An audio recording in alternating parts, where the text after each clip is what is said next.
А наши стекла выдержим? Ой! У нас унесло! Беседка не Беседку унесло! Охренеть! Беседку Слова убирай. унесло.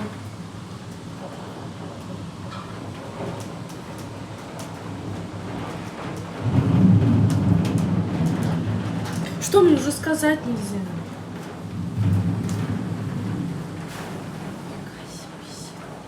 Ну, по городу, наверное, не только беседки.